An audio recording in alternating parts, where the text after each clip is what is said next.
you got to check this out. This is a fuel accumulator on a fuel injection delivery system, common on those models from about 1977 up to 1985.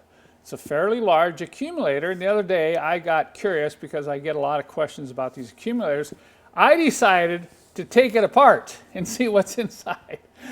Well, I was kind of surprised. I think most of us know there's some type of diaphragm in there, but I think you viewers who've never seen this are going to be really surprised when I show you what happened when I took this thing apart.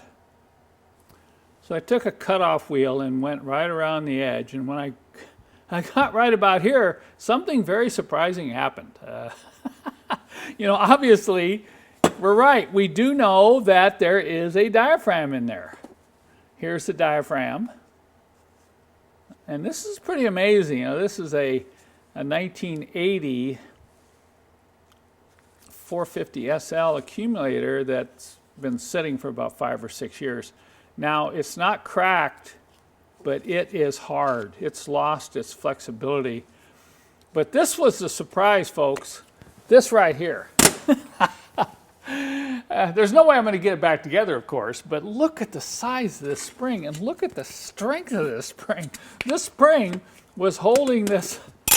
So you can see, there's no way I can compress that spring. So let me tell you, this was definitely a surprise for me.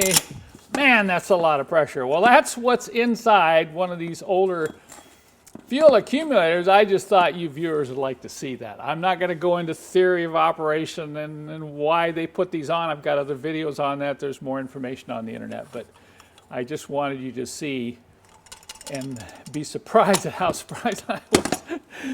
So if you ever cut one of these apart, make sure you stand behind it, okay?